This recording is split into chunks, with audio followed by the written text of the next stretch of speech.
I've decided to give the luxury car you bought to my parents. What are you saying? Mom and Dad are really excited. Wait a second. Did you buy the car just to give it to your parents? Yes, that's right. No matter what you say, the car is already theirs. If you don't agree, I'll divorce you. Divorce? At that moment, something inside me broke.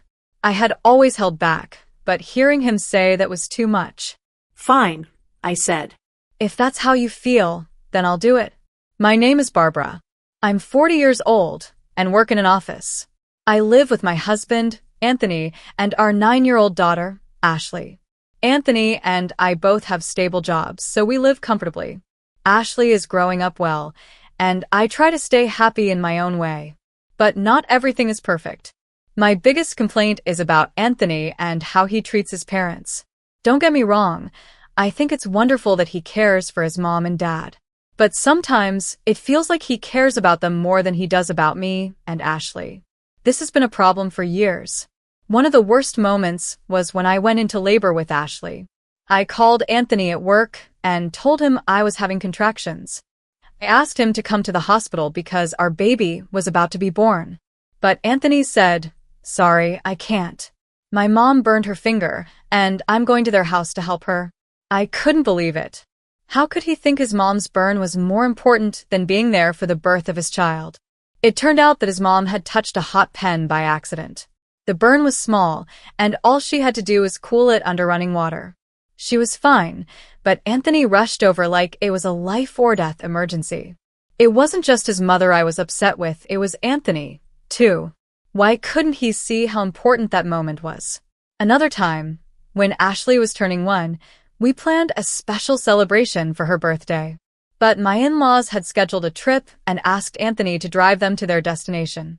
Anthony didn't just take them there. He stayed overnight at the hotel with them because they could book an extra room. Meanwhile, I was at home with Ashley, celebrating her first birthday alone. I couldn't believe he chose a trip with his parents over our daughter's milestone.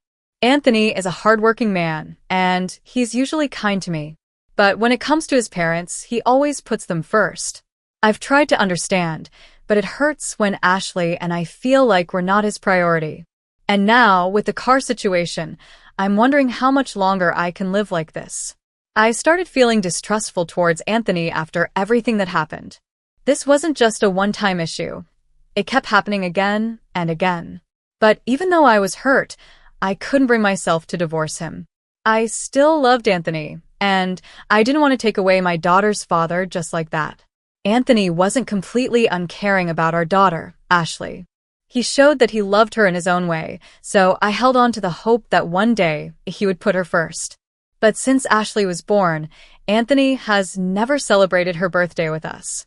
She's now 9 years old, and it's always the same.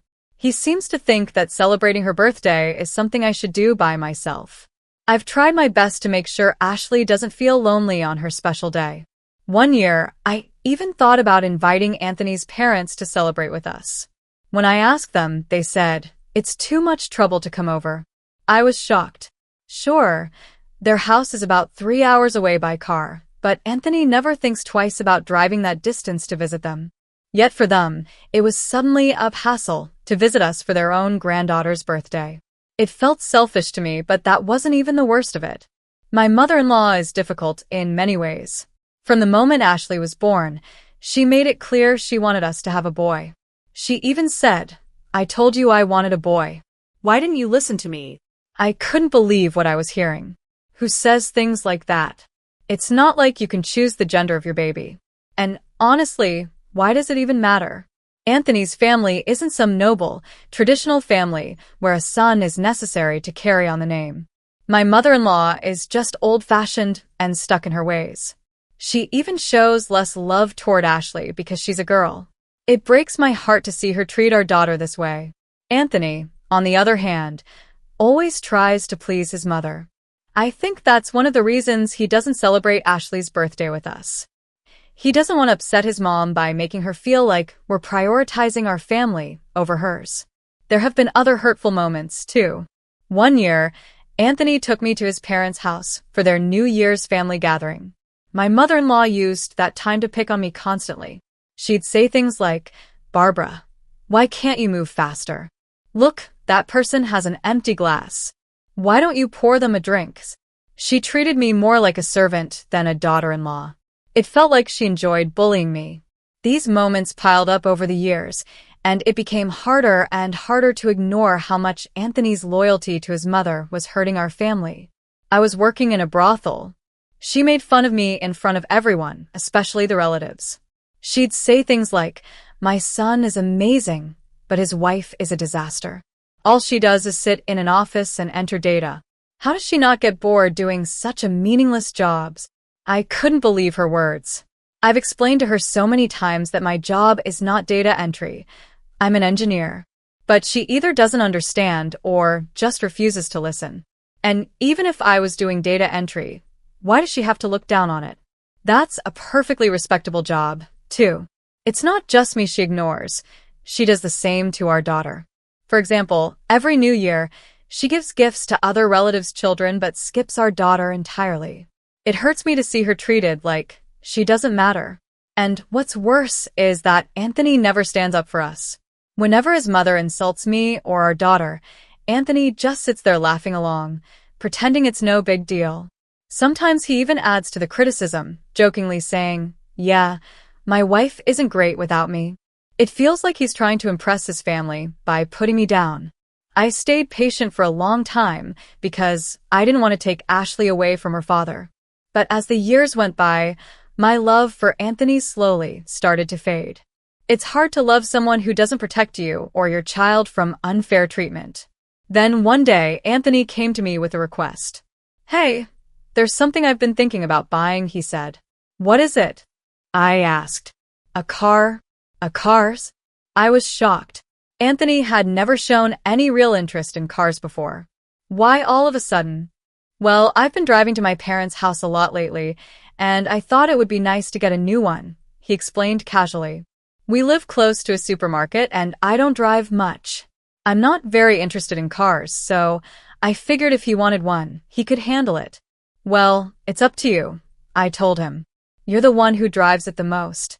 Anthony looked happy with my response, but then his tone changed, and he looked a little guilty. "Actually, here's the thing," he said. "I'll choose the car, and I want you to pay for it."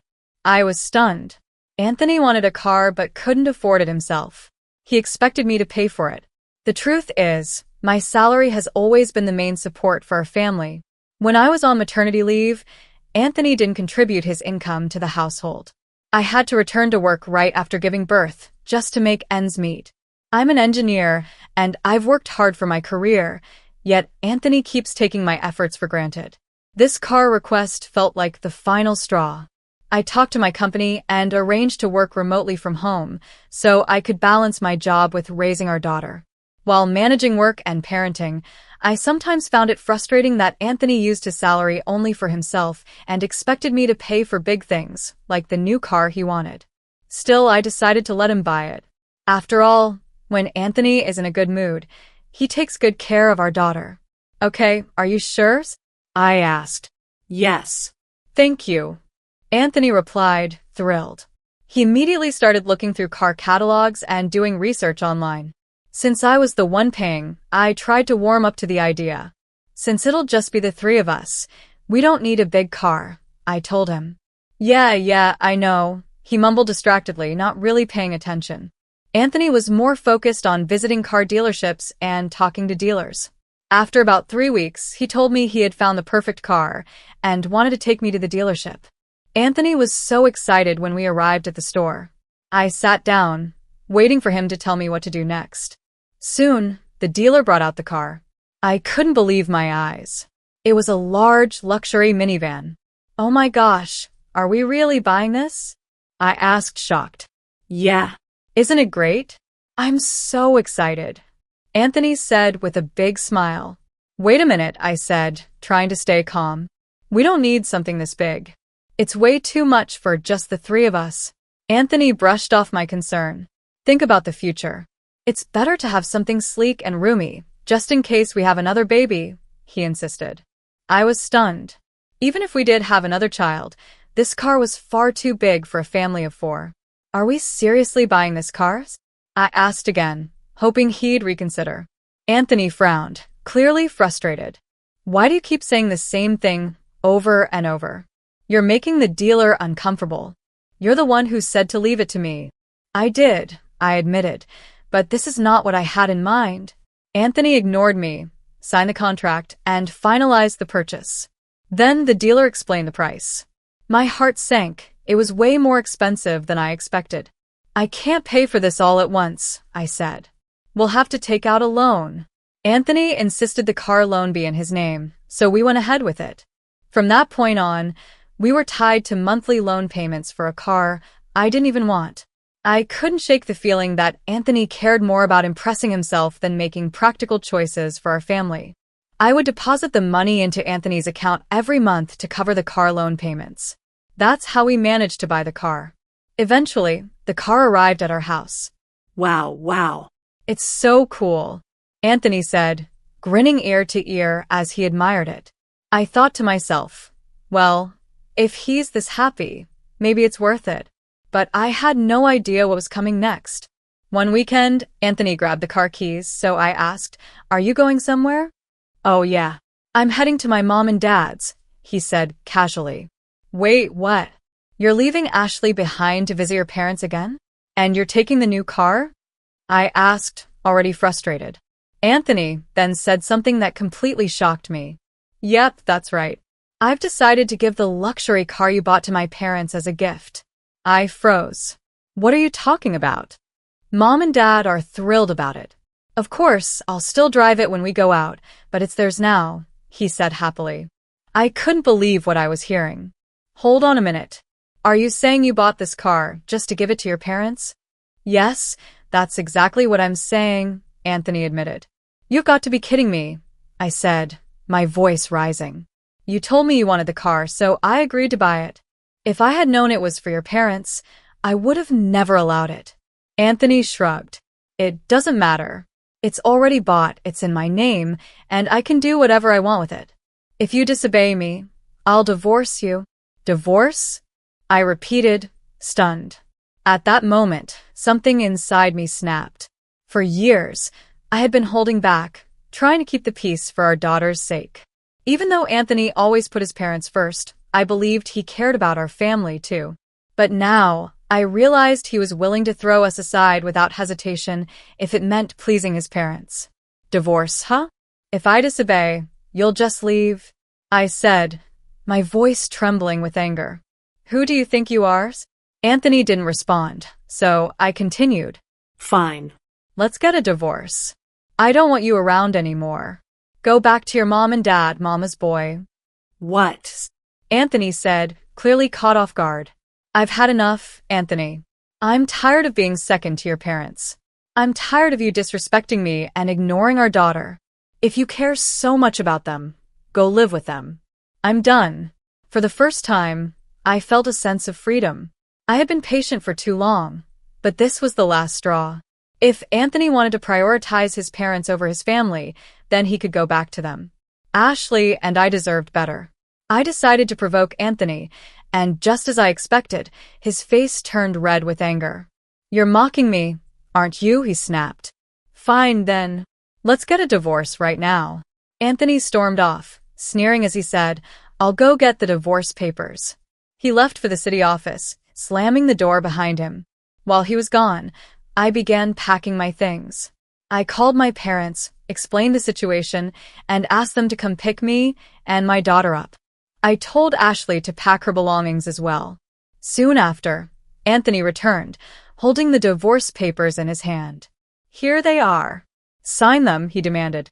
His handwriting on the forms was bold and messy, showing how angry he was when he filled them out. Without hesitation, I signed my part. "Well, here you go. I'll file it.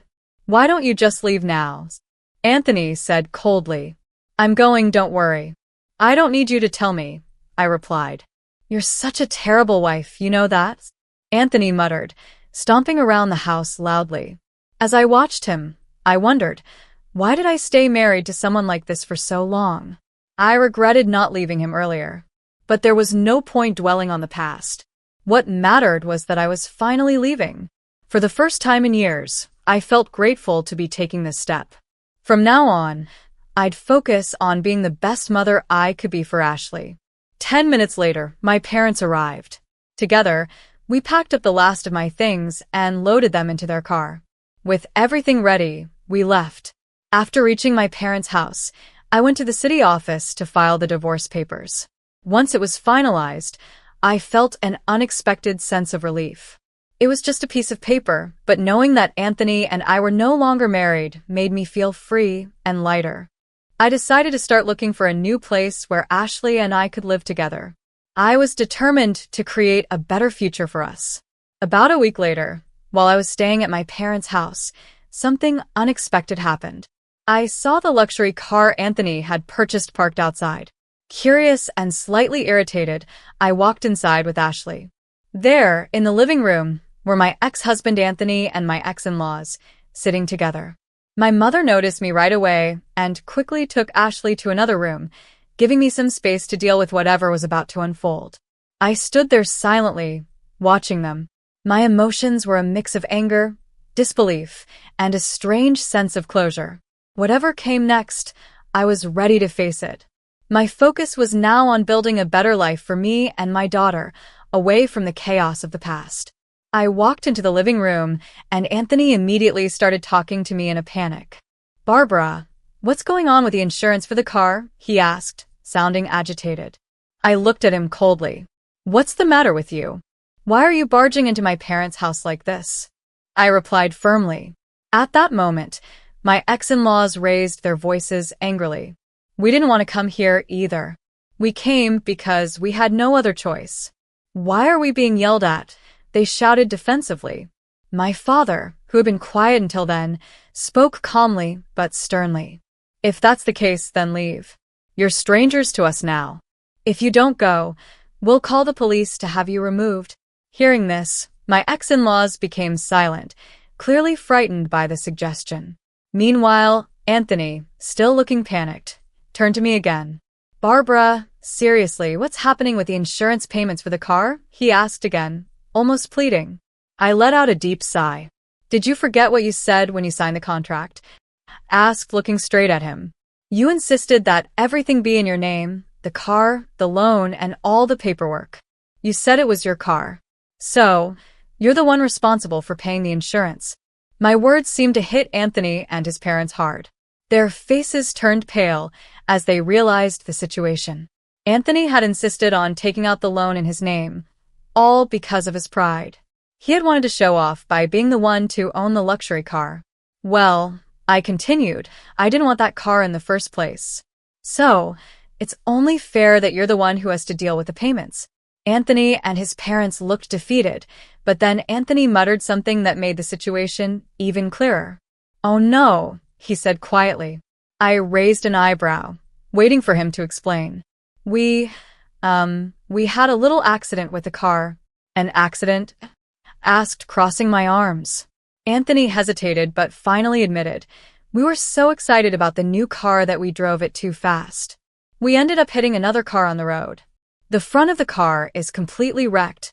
I couldn't believe what I was hearing. "So that's why it was parked the way it was when I got here," I said, piecing it together. "You parked it so I wouldn't see the front, didn't you?" Anthony didn't respond. He just looked down, ashamed. His parents stayed quiet too, clearly embarrassed by what had happened. I stood there, feeling a mix of anger and relief. This whole mess was a reminder of why I'd made the right choice to leave Anthony. Whatever happened with that car and its payments was no longer my problem. It was Anthony's mess to clean up now, not mine.